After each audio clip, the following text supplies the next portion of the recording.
정부 예산안 심사가 국회에서 이제 시작되고 있잖아요. 어제 저도 공청회 가가지고 발표하고 왔는데요. 근데 세수 결손이 엄청나더라고요. 제가 가서 얘기를 들어보니까.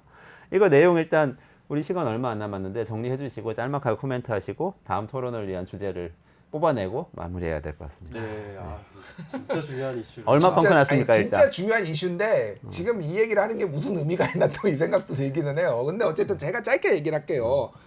그러니까 기재부가 지난 10월 28일에 소위 말하는 뭐 정확한 제목 이거 2024년 세수 제축에 따른 재정 대응 방안 보고서인데 세수 펑크 난 거, 빵꾸 난 거 어떻게 때울 것이냐 이 얘기예요.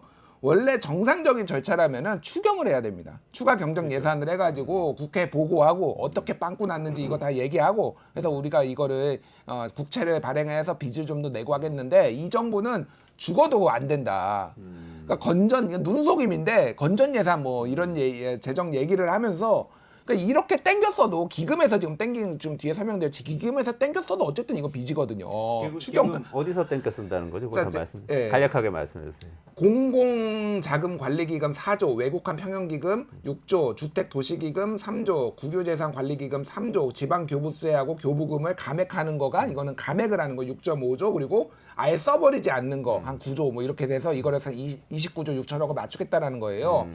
이거 하나하나다가 한 20분씩 할 수 있는데 짧게 얘기를 하면은 외국한 평형기금. 외국한 평형기금이 지금 정확한 수치가 안 나는데 지금 환율이 지금 1,400원대까지 간다고 하잖아요. 네네네. 지금 굉장히 불안하거든요. 그래서 지금 한 40조가 줄었어요. 이 정부 출범하고 나서. 아직도 250조 있으니까 상관없다라고 얘기를 하고 있는데 실제 가용 가능한 유동성 자금은 그거보다 훨씬 적어요. 한 70조밖에 안 됩니다. 근데 이거를 땡겨 쓰는 게 맞느냐 지금 환율이 이렇게 급등하고 있는데 지금도 계속 방어하고 있고 외평기금이 IMF 때 우리 막 환율 1,800원 막 이렇게 오를 때 나라 망하게 생겼으니까 그 다음에 확충해가지고 예. 환율이 너무 오르고 그러면 달러를 하고 원화를 계속 이렇게 환율을 조절하기 위해서 환율 교환하면서 방어용. 환율 방어용으로 예. 해놓은 거죠. 외평기금은 얼마를 쓰느냐도 중요한 게 아니라 외평기금의 규모가 얼마가 있다가 국가의 심해성을 작용합니다. 그렇구나. 네, 이렇게 함부로 보는 게 외국인 아니라 투자자들이 보기에 네. 환율 너무 폭락하면은 저거 어떻게 막아주겠구나. 예, 이런 쟤네 생각이 실탄이 있네 있습니다. 없네 그걸 확인하는 겁니다. 나라 망하지 네. 않겠구나. 그리고 근데 땡겨 쓴다. 주택도시기금은 쉽게 얘기하면은 이게 이게 정부 돈이 아니에요 사실은. 우리 청약 저축한 거 청약 저축이니까 정부는 우리도. 맡아서 관리하는 거지 정부가 뺐으면 안 되는 돈이에요. 정부는 이게 부채로 잡힙니다. 근데 이거를 청약 통장을 지금 지금까지 건드린다고 막 해가지고 기재부에서는 아니 청약 통장까지 쓰는 건 아니야 이렇게 얘기를 했는데 청약 통장의 금액도 얼마 전에 올렸어요 상한을. 근데 이거를 연결시켜 보니까 정부가 돈이 없어서 국민들한테 청약 통장 더 저금 많이 하게 하고 지금 뜯으려는 거 아니야? 이자 더 주라고 그러고 은행들한테 그러니까 그랬는데 지자체 그렇게 된것 지금 같아. 작년에도 19조 원을 안 줬어요 지자체를. 그걸 안 줬는데 그것 때문에 지금 권한쟁의 심판 들어갔거든요. 저 받아야 될 거는 지자체랑 중앙정부랑 하고 있는데 올해 또 안 주겠다라는 거고 무슨 얘기를 했냐면은 야 우리 줄 돈 없으니까 너희 벌금 많이 걷어. 그런 얘기까지 했어요. 벌금 과태료 벌금 걷어가지고 니들이 지자체 예산 땜빵해 이렇게까지 지금 기재부가 얘기를 했어요. 그러니까 외평기금, 주택도시기금, 지자체 이 교부금 있고 그다음에 공적자금 예. 관리기금 그거 다 땡겨서 쓴다는 건데 어쨌든 적잖은 걸 기금에서 땡겨 쓰는데 기금은 원래 목적이 있는데 땡겨 쓴 다음에 그냥 적자 안 난 것처럼 그냥 있는 돈 쓴 것처럼 한다는 거죠. 그 지자체에 가는 그 교부금 관련해서 어떻게 생각하세요? 교부금은 작년에 18조 원을 아예 말도 없이 안 줬는데요. 그래도 이번에는 기재부가 당당하게 얼마를 안 주겠다 이렇게 발표를 한 게 유일한 차이입니다. 뭐 현재 권한쟁의 심판도 벌어지고 있고 여러 가지 논의가 있으니까 약간 태도가 달라진 것으로 보이는데 제가 누차 얘기하지만 이렇게 한다면은 국회에서 예산 심의를 하는 취지나 그런 것들이 정당성이 다 무너집니다. 국회에서 예산 심의를 왜 합니까? 국민의 대표인 국회 정부가 짜온 예산안을 이거대로 심의하고 의결해서 이거대로 하십시오라고 해가지고 이 국정 3권 분립의 시스템이 완성이 되는 겁니다. 근데 정부가 국회에서 예산 심의를 받고 의결한 예산을 마음대로 감액해버리고 마음대로 조정해버리잖아요. 그리고 그 이후에 사실 이거를 하는 절차가 있습니다.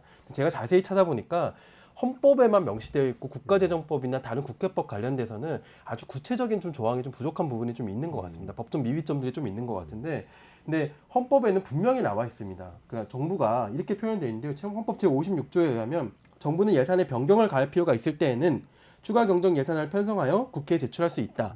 그러니까 예산의 변경을 가할 필요가 있을 때, 자 지금 이런 30조 원 규모의 세수가 덜 들어온다는 거는 당연히 예산의 변경을 가할 필요가 있는 경우입니다. 저는 뭐 이 방송에서 다시 한번 강조하지만 이렇게 하면 예산 심의 자체가 의미가 없다. 예. 야당은 차라리 이번 예산안 심의를 한번 거부하고 준예산 사태를 불사하더라도 그 추가 경정 예산을 제대로 절차대로 제대로 지켜서 예산안 심의가 이루어질 수 있도록 할 필요가 있다라는 말씀 좀 드리고 싶습니다. 제가 어제 이 국회 예결위에 공청회에 갔었거든요. 근데 네. 국회가 예산심사 시작하기 직전에 5명의 전문가들을 불러가지고 예결위 의원들 뭐 30몇 명이 앉아서 그 전문가들 의견을 들어요. 진술인이라고 그럽니다. 그런 다음에 막 엄청 막 고문하듯이 물어봐요. 막 이거 뭐냐, 저거 뭐냐. 또 뭐 의견이 다르고 의원 본인하고 의견이 다르면 막 면박하고 그러는데 거기 가서 이제 한 3시간 앉아 있었어요. 근데 이 기금 사용하는 문제 있잖아요. 사실 그 5명의 전문가들을 스펙트럼을 구성하거든요. 보수적인 분이 보통 지금 의원들 구성하고 비슷하게 지금 같은 경우 보수적인 분 2분, 상대적으로 중도 진보 쪽이 한 3명 이런 정도가 됐는데 보수적인 분들한테 이 의원들이 기금 사용한 거 이거 정상입니까 물어봤을 때 다 뭐 서울대 교수님이고 뭐 정통 주류 경제학자들이 안 됩니다.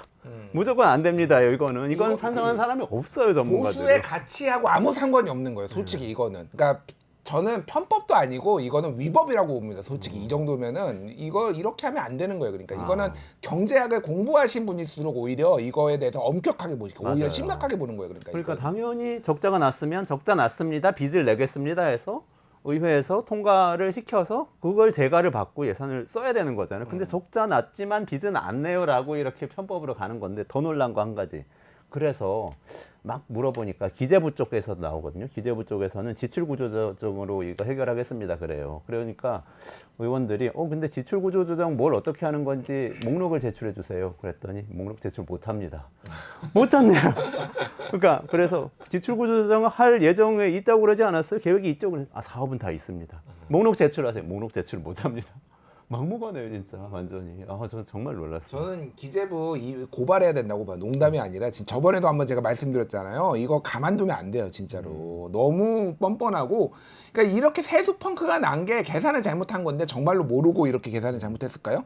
감세 때문에 된 건데 감세를 계산을 해요. 감세를 하면 얼마가 줄어들지. 감세 효과 막 몇 조 원이라고 막 발표했죠. 네, 그러니까 그러면 얼마가 줄어들지 다 알아요. 그런데 그러면은 이제 예산안 통과하는데 힘드니까 일단은 부풀려 가지고 거의 저는 분식회계라고 봐요. 이거는 거의 분식회계 수준으로 이렇게 뻥튀기 해놨다가 나중에 이제 걸렸는데 결과가 이렇게 나왔는데 이거를 이제 잘못했다라고 하고 이제 추경도 안 하겠다라고 하고 막 아무 돈이나 막 남의 돈 막 다 땡겨 쓰는 거예요. 거의 강도짓입니다. 제가 보기에는 이거는. 대통령께서 지금 한국 경제가 내부에서만 안 좋은 평가가 나오고 국제적으로는 엄청난 평가를 받고 있다고 연설에서 말씀하셨잖아요.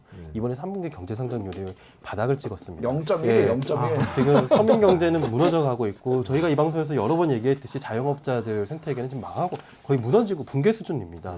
지금 대통령 퇴진이 필요한 이유는 우리가 뭐 여러 가지 국정농단이니 뭐 공천 개입이니 이것도 당연히 중요하지만 지금 경제가 무너지고 있어요.